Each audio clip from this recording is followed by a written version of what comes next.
यह कहानी है सोनपुर के छोटे से गांव परमानंदपुर का, जहां एक तांत्रिक की गलती के कारण पूरा गांव हुआ जलकर राख। घने जंगल से एक तांत्रिक जा रहा था, तभी उसके रास्ते में एक खतरनाक चुड़ैल पड़ जाती है। वह तांत्रिक अपने शक्ति की घमंड के चूर में उस चुड़ैल को बार बार अपने शक्ति से हराने का कोशिश कर रहा था। तांत्रिक भी हैरान था कि मेरी सारी शक्ति का वार और दिशा क्यों बदल जा रहा है। इतनी भारी समय तक युद्ध करने के कारण तांत्रिक सोचने लगा, क्या मेरा शक्ति सचमुच कमजोर हो गई है। अब काफी सोचने के बाद तांत्रिक को याद आया कि मेरे गुरुजी ने अमोघ शस्त्र विद्या दी है, उसका प्रयोग करता हूँ। तभी तांत्रिक ने अमोघ शस्त्र का प्रयोग किया और चुड़ैल क्षण भर में जड़कर राख हो गई। यह सारी घटनाएं चुड़ैल का ग्रुप एक जंगल से देख रही थी और खौफनाक खूंखार होते जा रही थी और बड़ी गुस्से में लग रही थी सब। काफ़ी समय के बाद सभी चुड़ैल एकजुट होकर एक खतरनाक प्लान का उपयोग करने लगती है और बोलती है, मेरे चुड़ैल बहन को उस तांत्रिक ने जलाकर राख कर दिया और जहाँ भी वो रहता है उस जगह को मैं नाश कर दूंगा, जलाकर खत्म कर दूंगा। इतना बोलकर सभी चुड़ैल का ग्रुप एक गांव में जाकर धावा बोल दिया और सभी गांव वालों को जलाकर राख करने का मकसद पूरा होने वाला था। तभी गांव वालों ने अपना दिमाग चलाकर उस गांव को छोड़कर जल्दी से भागने लगे। चुड़ैल अपने शक्ति से बम का गोला भी डाल रहा था और एक एक कर सारे घर जला दिया चुड़ैल का ग्रुप मिलकर। गांव वालों ने उस चुड़ैल से छुटकारा पाने के लिए अलग रास्ते ढूंढकर भागने लगे।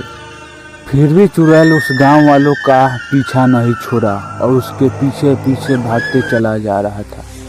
एक पेड़ पर बैठे ऋषि मुनि इस सारी घटना को देख रहे थे और उनकी दिव्य दृष्टि इतना मजबूत था कि वो सारी घटनाएं बैठे बैठे एक एक करके देख ली और अपने दिव्य शक्ति से उस तांत्रिक को बुलाया जिसके कारण ये सारी समस्या उत्पन्न हुई थी।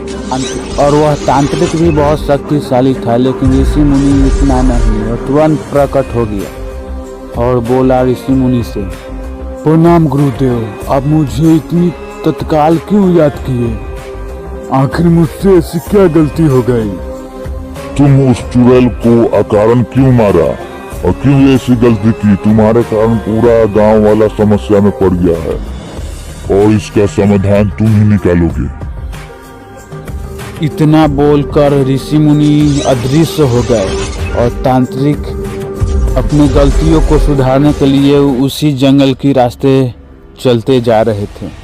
और एक स्थान ढूंढकर तांत्रिक ने एक यज्ञ शुरू किया और अपने मंत्रों की शक्ति से उस चुड़ैल का आवाहन करने लगा। उस तांत्रिक के काफ़ी मंत्र और प्रयास करने के बाद आखिर चुड़ैल प्रकट हो ही गई। तभी अचानक तांत्रिक ने उठकर उस चुड़ैल से बोला, तुम गांव वालों को क्यों परेशान कर रही हो? पूरा गांव वालों को गांव और घर जलाकर राख कर दिया। अगर मैं तुमको छोड़ दिया तुम इस गांव को जलाकर राख कर दोगी, इसलिए मैं तुमको दोबारा मौका नहीं दूंगा। ओम चामुंडाय विच्चे नमः, ओम चामुंडाय विच्चे नमः। इतना बोलकर तांत्रिक ने बैठकर अपने मंत्रों का उच्चारण करने लगा। इतना मंत्र का उच्चारण करने के बाद हवन कुंड से एक दिव्य शक्ति उत्पन्न हुई और दोनों चुड़ैल को जलाकर राख कर दिया। डर के मारे गांव वालों ने एक सुरक्षित जगह देखकर सभी इकट्ठा हुए थे और दूर दूर तक कोई नजर नहीं आ रहा था। तभी अचानक सभी लोग एक एक कर बैठने लगे। कुछ समझ में नहीं आ रहा था कि वो लोग क्यों बैठ रहे हैं। उस परिवार के एक लड़की की नज़र पड़ी कि कोई आ रहा है मेरे तरफ। और गांव वाले फैमिली और डर कर बैठ गए और सोचने लगे अब और कौन समस्या उत्पन्न होने लगा। उस चुड़ैल से छुटकारा पाया तो अब कौन समस्या उत्पन्न हो गया।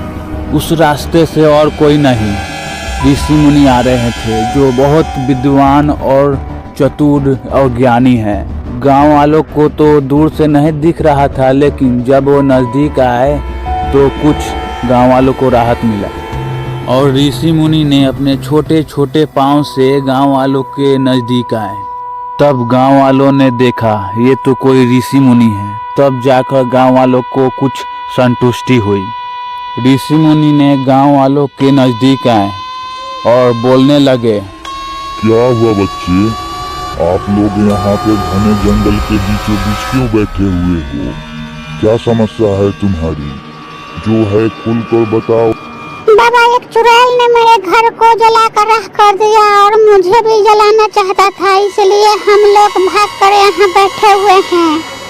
अब आप ही कोई समस्या का समाधान निकाल सकते हैं बाबा, कुछ तो कीजिए, नहीं तो हम सब मर जाएंगे। इतना बोलने के बाद ऋषि मुनि बोले, अब कोई समस्या उत्पन्न नहीं होगा, मत डरो बच्चों, समस्या का मैं समाधान कर दूंगा। बाबा, उस चुड़ैल ने एक मेरी बच्ची को जलाकर राख कर दिया और मेरा एक बच्चा भी घायल है। उस बच्ची को मैं दफना भी नहीं सका, ऐसा स्थिति आ गया था बाबा। चुप हो जाओ, मैं उस चुड़ैल का नामो निशान मिटा दिया हूँ। अब कोई समस्या उत्पन्न नहीं होगा फिर से। तुम सब अब अपने घर जाओ। इतना बोलकर ऋषि मुनि अदृश्य हो गए और जहाँ जाना चाहिए वो चले गए। और सभी गांव वालों ने सोचने लगा, क्या सही में चुड़ैल खत्म हो गई है? क्या मुझे वहाँ जाकर मालूम करना चाहिए? और सही में जाने के बाद वहाँ मालूम चला कि चुड़ैल नहीं है।